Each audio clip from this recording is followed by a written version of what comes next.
I am here. Have not been here in a good second with you guys.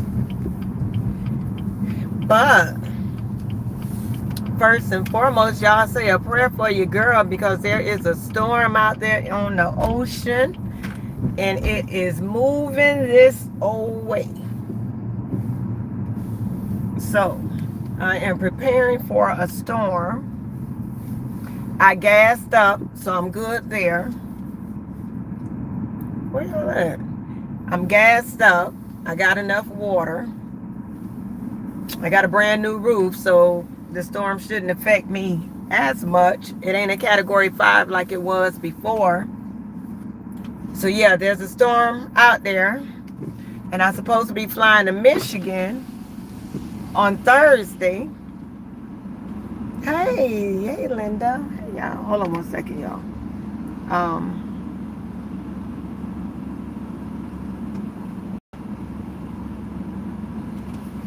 I'm supposed to be flying to Michigan on Thursday, but it looked like my plane is going to be canceled because. KFC, how can I help you? Hey, can I get a 3-piece dark meat red? No, not red beans and rice. Number two? No, I think it's a number 8. Number eight, so two sides. Yes. All right, so dark meat, original.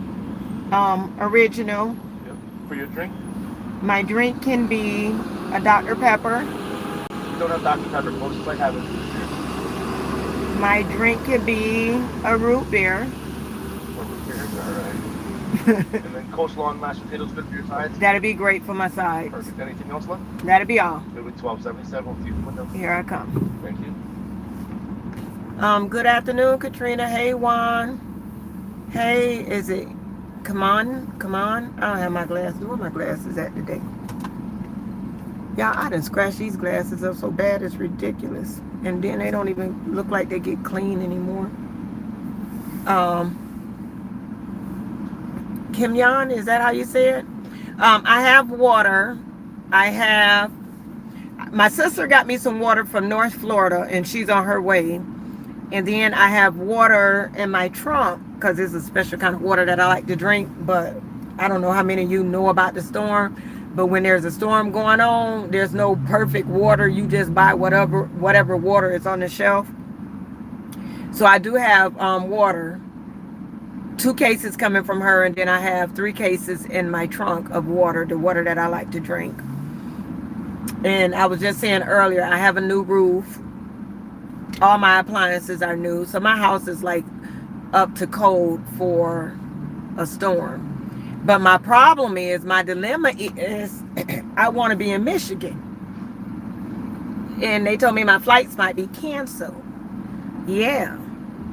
So, anyway, back to the topic of what I came to say. That was only a prayer request that you guys pray for Southwest Florida. And not only do we have the storm coming, but just recently they delivered bad gas to a lot of our gas stations.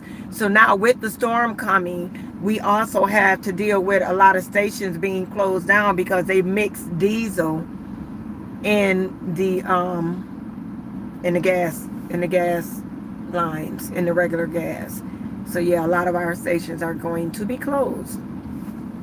But anyhow, I just recently made a post on my they need to do something about their parking lot. This little raggedy parking lot.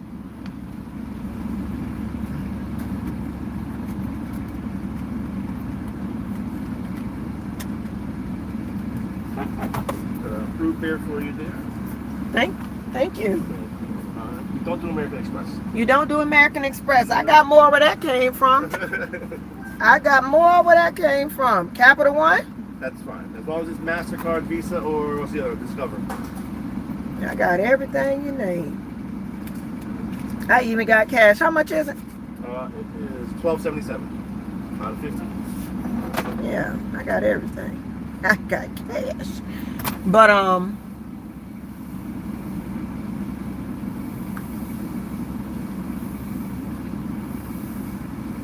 beautiful God took his time with you. Oh, that's cute. Thank you. But no, so I had put on my social media I went live yesterday when I was in a. Thank you so much. You have a blessed day. You do the same. Thank you. But I put on my social media the other day, I went live while I was at church because they had this preacher that's trying to get the men back in the church and all of this, that, and the other. So I thought it was a very good church service, and this was the second time me coming to this church, and I have not been to church. Hold your darts, hold everything that you're about to throw at me. I have not been to church in almost, well, I ain't gonna say I haven't been to church. I have not been a regular attendee at a church in almost a year, probably a little over a year. Because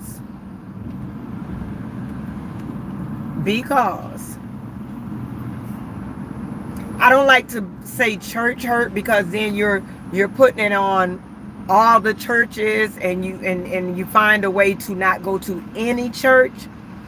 But the church that I was attending, I think I outgrew the church. And sometimes when we don't know that we have outgrown a church, and you can outgrow a church, but if you don't know that you outgrown a church, it messes up your spirit. So when God tells you to move, or when it's time to move, then you got to move. And I didn't know it was time for me to move, and I wasn't being respected, and things were happening. But let me back it up, because me, myself, I fell short. I put the church here and God here. Understand? Church here and God here. So I lost focus of the reason for me going to worship. And I became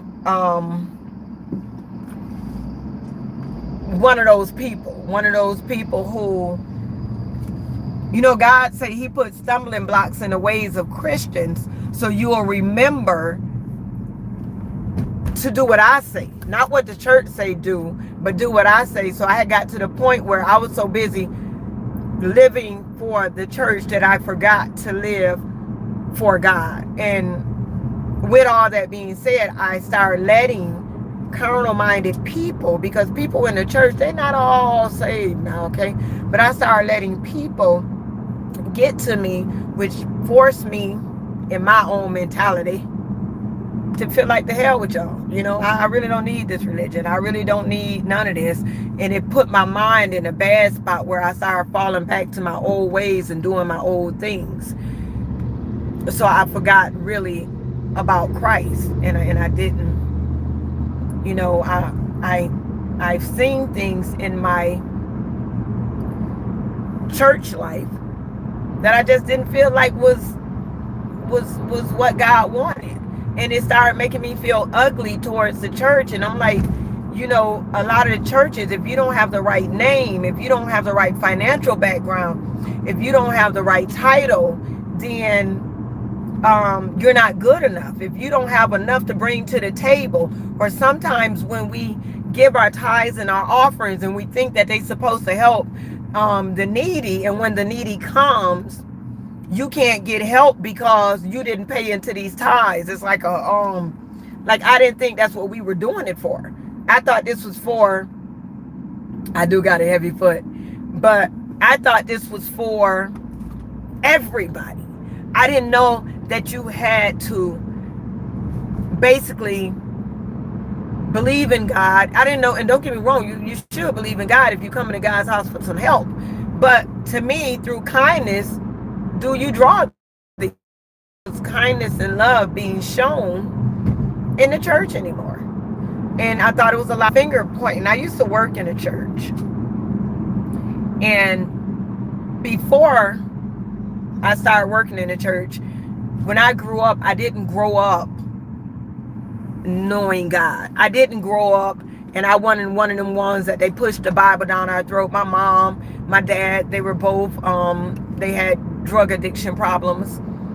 So we didn't grow up in a house that taught us about God. We didn't grow up in a house that showed us, I ain't gonna say proper love, because they loved us to what they knew love was. They loved us to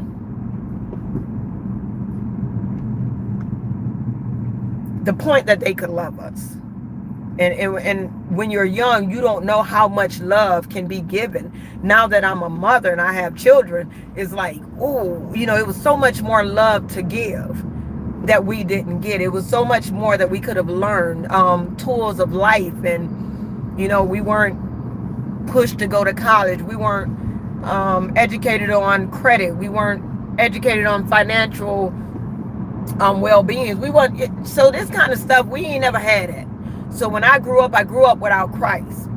So I was in a church one day, and this lady came in my office. I used to work at a church. So a lady came in my office one day, and I had messed with her husband like 20 years earlier. I'm 50 years old, so y'all got to do the math. It ain't like, so the lady came in my office, and back in the days, they didn't have no cell phone. So we used to play on her phone, and we used to call her phone and hang up on her and tell her, oh, well, me, oh, your husband is and this, that, and other. So I was real, yeah, I was childish as hell, and I was wrong, okay? So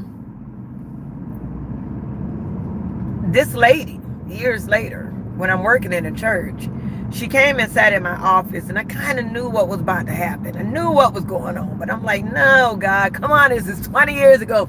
Lady, get over it. But she sat down in my office, and she said, I just want to know. So I'm looking, I'm like, yeah. She said, did you mess with my husband? And I said, yes, I did. And I'm sorry, you know. And I kind of wanted to tell a lady that was 20 years ago, get over it, because I'm mean like that. But I didn't do it because she seemed like she was real hurt about it or whatever. So she was so happy. She was like, I'm glad you told me. And her and the man since divorced. But I'm glad you told me. I just had to get out my heart, this, that, and other. And I accept your apology and this, that, and other. So I thought that was a real good thing.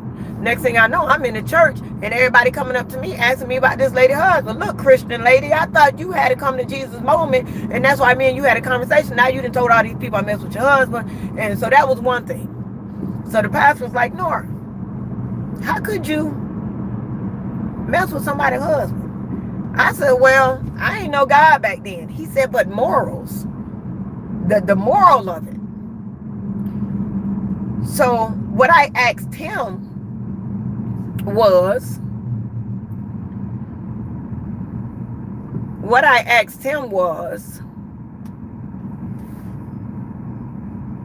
how do I know morals? And by who morals are we going by if I don't know God? Like, so when you say morally it was wrong, oh, prophet, I don't care about this. But if morally, now when I told her my business, I thought we was having a come to Jesus moment. I thought I was helping a sister out. I thought I was making, you know what I'm saying? I thought we was having a peace treaty here. But obviously I didn't know what we was having. So she went out and told the whole church that. And when she told the whole church that, it pissed me off. But I ain't say nothing to her. But when the pastor gonna tell me about morals, when I'm new in Christ, so don't tell me about morals, because anybody could get it at this moment, at that moment, not this moment. But anybody can get it. But pastor, do you understand, if a person does not know God, you can't tell me your set of rules. If I don't know your God, your set of rules I have to abide by. Come on, lady. Ooh. But I have to abide by it. So stuff like that. And the more I would hear people talk, and the way I would see people that were in need being turned down because they didn't fit the description, or certain children being helped to go to college when other children were being told you're not good enough for college. You know, what makes someone better than the next because of your parents or whatever? But if we as a church treat people different, how can the unsaved, those that don't know God, how can they take us serious? So it really got to my spirit, and I had to back up from the church. I literally had to back up and get out the church, because where my mind was going, I would have lost all faith.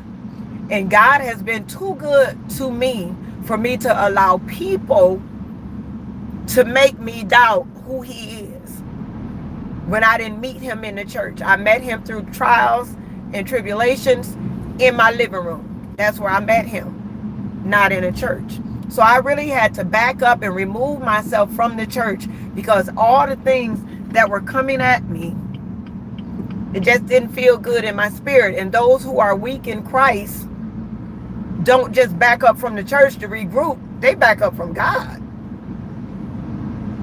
So I didn't want to back up from God. Am I going to attend church again? Yes. But I did say I don't want to be someone who works in the church anymore. I don't want to be someone who knows the business aspect, and church is a business. I hate to tell people that, but it's a business. It's a business, a rotating business that goes around, and I don't want to know that part, because that's the part where it's, to me, it's not about God anymore. So I don't need to go to a church. I need to go to church for trying to be with like-minded people, to sharpen my tools, because they say iron sharpens iron. So I want to go places where I can be uplifted, where I can hear the word of God, and it can be delivered to my mind when I can't always articulate or get the word like it is presented when I read it by myself. Ooh, if that car would have hit me, I swear to God, y'all would have seen something totally different.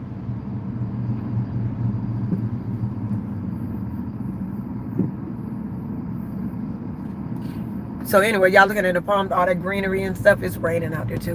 But so no, so when I say I backed up from the church, I don't want people to think that I don't believe in the church. I just believe that there are people in the church, that are not of God. And I do believe they're planted there to be stumbling blocks, to make you know that God is still God, and you can't really depend on people. And ooh, I'm on the rainy side. But no. And I can't read y'all stuff because I'm driving. I really want to pull over and eat my KFC. And I think I'm the only one in this whole entire world keeping KFC open.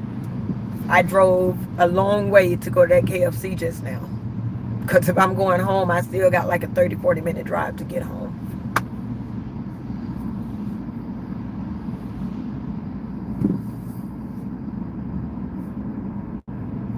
Oh, thank you guys. But no, so for whatever reason, sometime if you're in the church and you're feeling church hurt or church burnout, it's okay to back away. It's okay to leave the church, collect yourself. And let me tell y'all when I learned this. When I learned it was okay to back up out of the church, regroup, find yourself, was COVID. COVID was the best thing that happened to me in my life, because it shut down the churches when the churches didn't even want to deal with social media. And then it happened that the only way they were able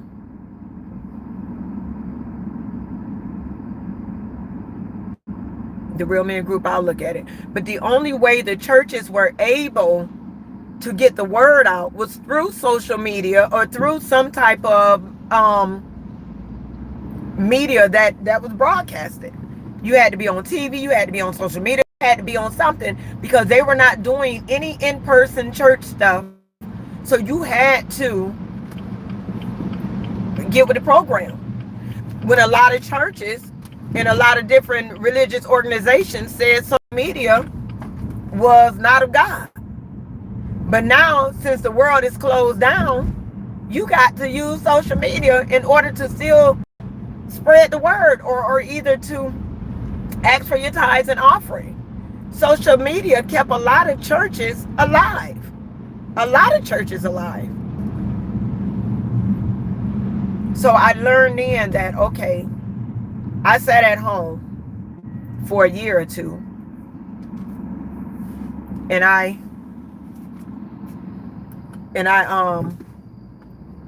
looked at social media. I looked at church on TV. I looked at the YouTube church. I looked at all this. I was able to get my word. I was able to still be in one with God. But now at this time, what I'm noticing is I'm listening now more to God than I have ever. Now that I have to sit home and watch church from the TV screen, I would have loved the music. I would have loved the fellowship. But being I wasn't able to have it, all of that extra noise and nonsense that we hear when we in church, the announcements and this, that, and other, all of that was cut out. All I heard was the word. That's all I heard.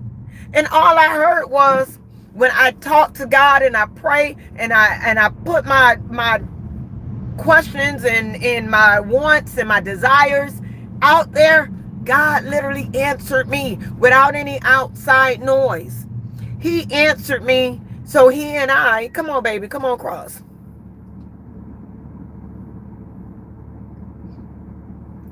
But he answered me without any outside noise. And prayers started being answered. I'd have never stepped out on faith and quit my job if COVID wouldn't have happened. When I had my pastor telling me that I need to get off of social media. You need to get off social media. And if I would have listened,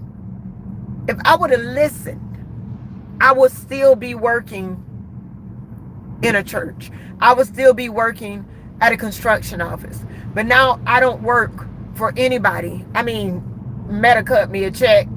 PayPal, I mean, not PayPal, but Google AdSense cuts me a check, stuff like that. But listening to other people, I was able to get out from the noise and listen to God. When God say, I got you. I've given you a platform, Nora, that you can make money on. Not only can you make money on this platform, but you can tell people about me. I was telling the people on Facebook that it was a time that I was asked to speak in a church. And the pastor said, no, she ain't ready. And I said to myself, nobody can stop what God is doing. So for him to tell me I wasn't ready, I accepted it because if God wanted it to happen, it would happen. But I knew it was not him. It wasn't God that he was listening to. He was listening to his own mind. But God had to show me I can use you anywhere. I don't have to use you in their church. So if they don't want you in their church, Pots, I can give you a platform big enough that you don't have to be in a church. You can talk to people that feel like you, people that understand you, people that don't want you to have to speak correct English or grammar or whatever. I can use you in so many more places. So when they don't use you or when they reject you or when they think your gift isn't valuable in their place, I can make your gift work for you in your own place. I've given you tools, and wherever you are is where you can be used. So I'm like, you know what, God? I'm out. And not only am I out, when it's time for me to come back, God, deal with my spirit. Deal with my heart. Because I am a servant. I am, that's my gift, to serve. I want to help. Like when they having the different dinners at the church, I'm the one got on my church dress with my serving spoon. When that wasn't even my job. But I'm a help. I'm a serve.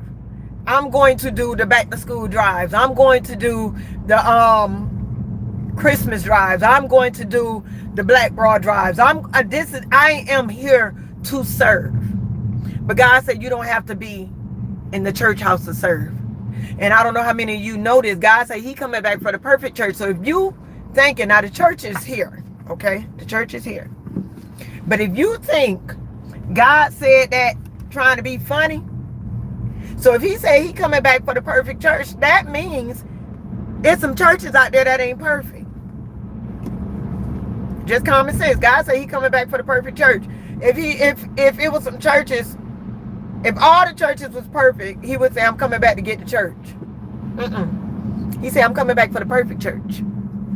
Because some of y'all are showing out. So some of us stay in places where we don't feel comfortable, or we don't feel wanted, or we don't feel the Spirit of God. We don't feel the anointing in the building. We know the pastor ain't anointed.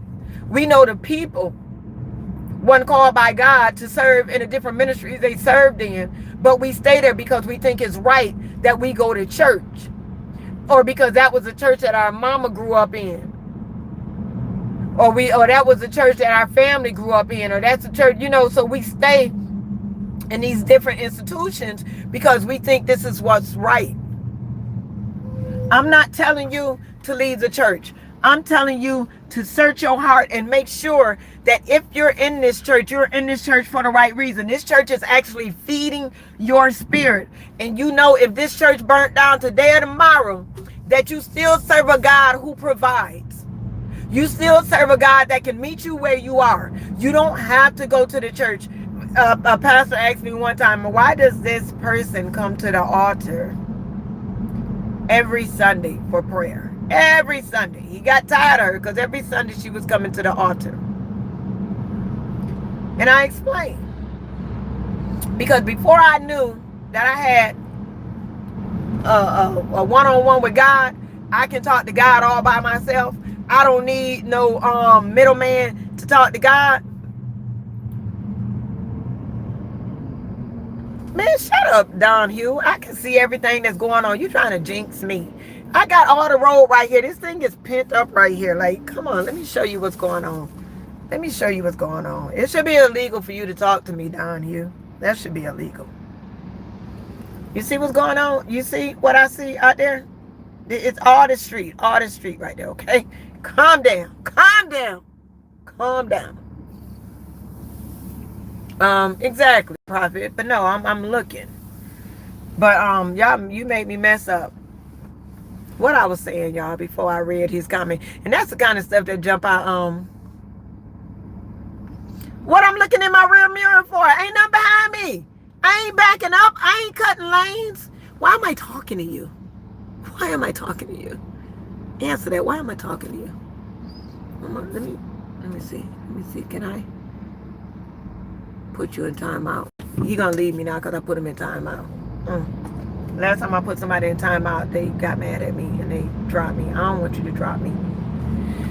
Please don't drop me. I'm sorry for putting you in timeout, but I was trying to talk about something. You threw me all off topic. Yeah.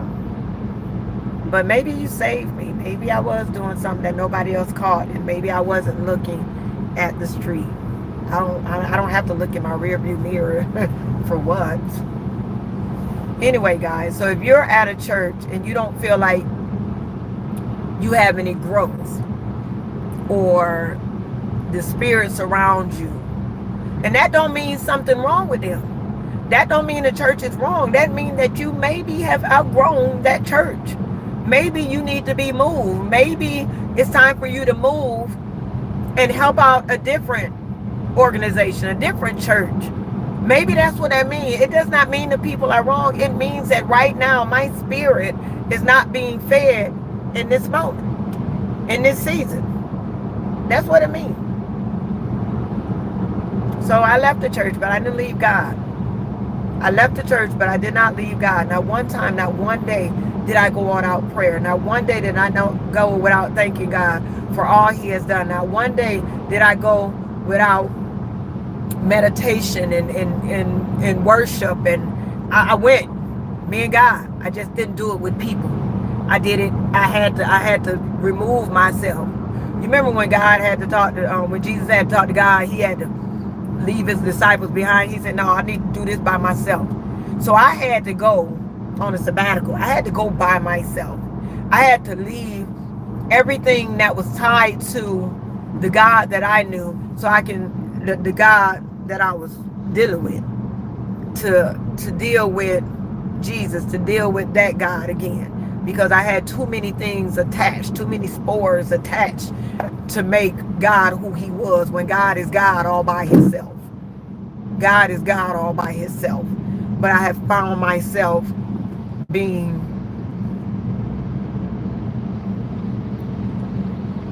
pulled by different strings and different... No, you're just gonna go slow. I don't know. I don't know if you guys get it. I'm gonna let y'all go, but I'll see y'all again. Probably tomorrow, probably next week. I don't have like a set schedule on when I come. And I am going to read back through the comments. But being I'm driving, I can't look. Being I'm driving, I can't look at the comments. Because Don Hugh is going to be mad at me. And I don't want Don Hugh to be mad. I got both hands on the steering wheel. Anyway, guys, I'll holler at you guys later. It was a pleasure talking to y'all again. Keep me in your prayers because there's a storm coming this way. I think her name is Idella or something. There's a storm coming this way. I think right now she's a tropical storm. And I do want to get on this plane and go to Michigan on Thursday. If anybody in Grand Rapids, I'll be in Grand Rapids Thursday, Friday, Saturday, and Sunday. And Monday and Tuesday. I think I'm coming home Tuesday. But I do want to be on this plane. So my worry about the storm, I'm in Florida now. My worry about the storm is me not being able to get on the plane on Friday. Well, go ahead on. See, Don Hill, you ought to see this man right here who didn't stop at the stop sign. And I'm sure he wasn't even looking at no phone or GPS or nothing. But he just flew on out there. You don't care about that, do you? I'm joking. I'm out, guys.